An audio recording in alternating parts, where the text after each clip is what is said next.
21대 총선의 해. 2020년은 새로운 10년대가 시작되는 해로 21세기 20년대의 첫 해입니다. 특히 오는 4월 15일에 21대 총선이 치러지기 때문에 2020년은 매우 중요한 해입니다. 21대 총선은 4년마다 열리는 의례적인 국회의원 선거가 아닙니다.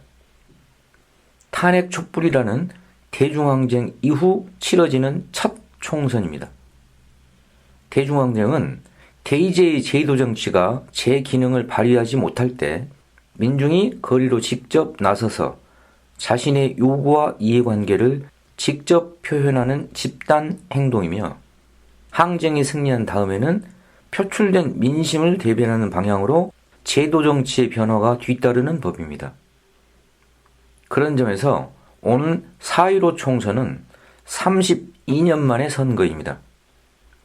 1987년 6월 항쟁 이후 첫 총선이 1988년 4월에 있었고, 그로부터 한 세대가 흘러 다시 촛불 항쟁이 벌어지고 올해 드디어 새 의회를 구성하는 선거가 치러지는 것입니다.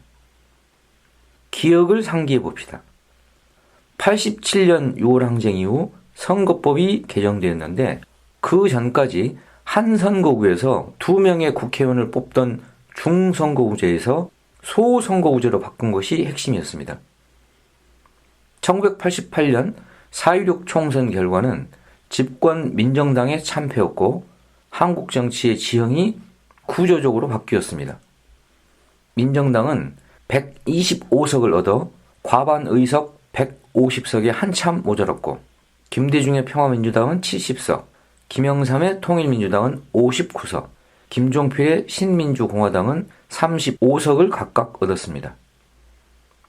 헌정사상 첫 여소야대 국회가 만들어졌고, 야당 주도의 50 청문회와 광주 청문회가 열렸습니다.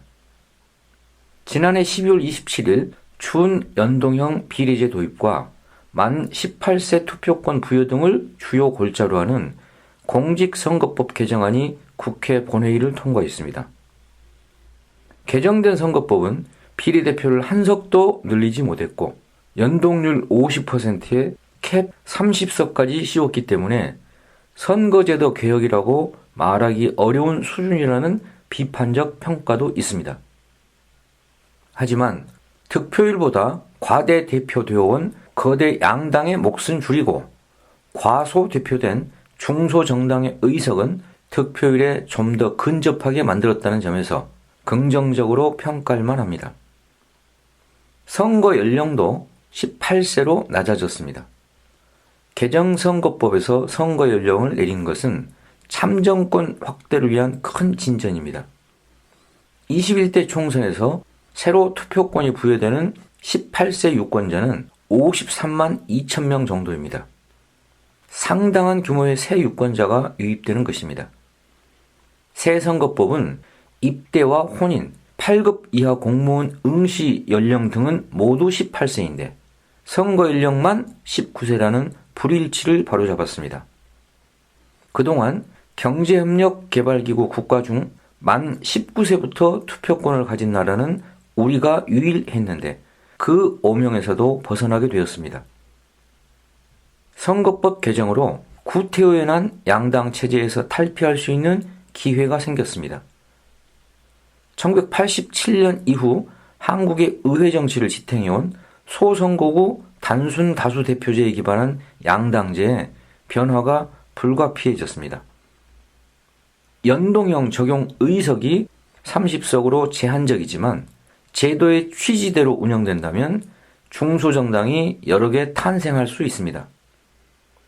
거대 정당이 과반 의석을 차지하기가 이전보다 훨씬 힘들어졌고, 정당 간 연합 정치가 불가피한 다당제 의회 구조가 제도화될 가능성이 커졌습니다. 새로운 선거제도로 정치적 지각 변동이 올 수 있기 때문에 거대 양당은 잔뜩 긴장하고 있습니다. 신문 방송들은 새 선거법에 따른 시뮬레이션 결과를 보도하며 저마다 총선 결과를 점친다고 호들갑을 떨고 있습니다. 하지만 이런 예측이 들어맞을 가능성은 거의 없습니다. 실제로도 그동안 총선 4개월 전 여론조사나 전문가 예측이 들어맞았던 적이 거의 없습니다. 가장 최근 총선인 4년 전 20대 총선의 경우를 봅시다.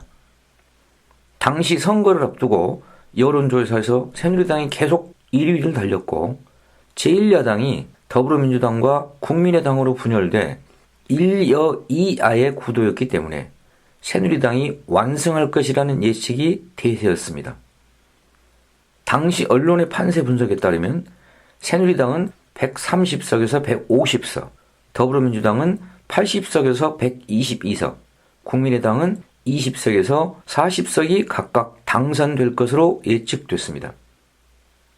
하지만 이런 예측은 모두 빗나갔습니다. 선거 결과 새누리당은 122석을 확보하는 데 그쳤고 제2당으로 주저앉는 참패를 당했습니다. 더불어민주당은 123석으로 새누리당을 제치고 제1당으로 올라섰고 국민의당은 38석을 차지했는데 비례대표 득표에서 2위를 기록했습니다. 총선 결과 더불어민주당, 국민의당, 정의당을 합친 야당이 총 167석을 확보해 여소야대 국회가 구성됐습니다.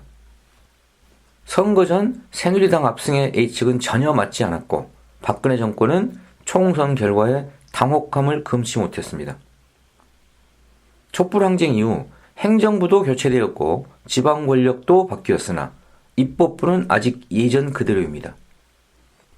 청산 대상인 새누리당의 후신 자유한국당이 여전히 제1야당이고 황교안이 버젓이 그 당의 대표랍시고 여의도에 버티고 있습니다. 그들은 국회를 최후의 보루 삼아 최후의 발악으로 몸부림치고 있습니다. 민심을 얻어 선거에서 승리하기 위한 노력은 내팽개친 채 온갖 선거공학적 꼼수 참기에만 혈안이 되어 있습니다. 자유한국당이 기껏 내세운 술수가 비례대표 위성정당의 창당입니다.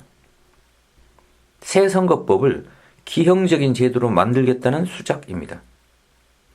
위성정당의 이름을 비례자유한국당으로 정하고 본격적인 창당 작업에 들어갔으며 설 연휴 전 창당 작업을 마칠 계획이라고 합니다. 그런데 과연 위성정당의 창당이 그들의 욕심대로 효과가 나타날까요? 정치공학적인 셈법에 따라서 위성정당을 통해 비례의석을 챙기겠다고 나섰다간 오히려 거센 여론의 역풍을 맞기 십상입니다. 여론이 악화돼 지역구 의석마저 잃게 될 수도 있습니다. 제꾀에 제가 넘어가 스스로 자기 발등을 찍는 악수가 되는 셈입니다. 명색이 제1야당이 하는 짓이 그 모양이니 어떤 여론조사 결과를 봐도 정부 여당에 대한 심판보다 오히려 야당에 대한 심판 여론이 더 우세한 것으로 나타납니다. 그렇다고 하여 4.15 총선 결과를 낙관적으로만 예측하는 것은 섣부른 예단입니다.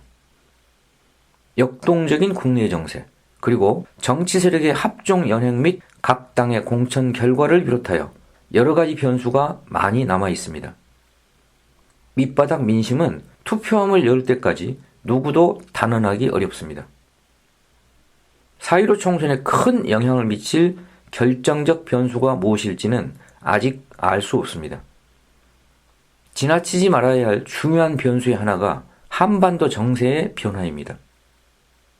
주지하듯이 작년 하반기 이래 북미 관계가 심상치 않고 남북 관계는 대화조차 안 되는 교착 상태에 빠져 있습니다. 선거를 코앞에 둔 시점인 3월 중에 한미 연합훈련의 실시 여부가 중대 변수입니다.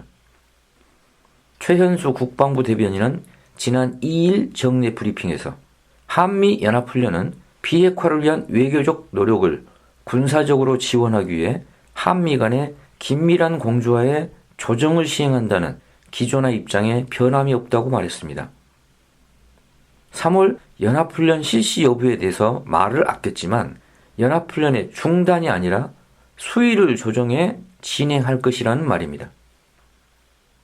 2018년 6.12 싱가포르 회담에서 북측이 핵실험과 미사일 발사를 안 하는 조건으로 미국도 군사훈련을 안 하기로 합의한 바 있습니다. 그런데 지난해 한미는 키리졸브 연습과 독수리 훈련 대신 19-1 동맹으로 이름을 바꿔 연합훈련을 실시했습니다. 훈련 기간과 규모를 축소했지만 엄연히 연합훈련이었고 이에 북측이 강하게 반발했습니다. 올해도 이와 유사한 형태로 훈련이 시행된다면 북측은 가만히 있지 않고 군사행동으로 맞대응을 할 것입니다. 소위 3월 위기설입니다. 3월에 한미 연합훈련이 어떻게 진행될지 지켜봐야 합니다. 한반도 정세가 악화되면 4.15 총선에도 악영향을 미칠 수밖에 없습니다. 북미 관계가 국내 정치의 주요 변수로 작용하는 것이 이 땅의 현실입니다. 한반도는 분단 국가이며 북측은 미국과 정전 상태에서 대치하고 있습니다. 그런데 우리에겐 군사 주권이 없습니다. 한미 군사동맹이라는 덫에 갇혀서 미국 상전의 눈치 보기에 급급한 나머지 남북 관계에서조차 자주적이지 못합니다. 4.15 총선은 촛불국회를 새롭게 구성하는 선거로 되어야 합니다.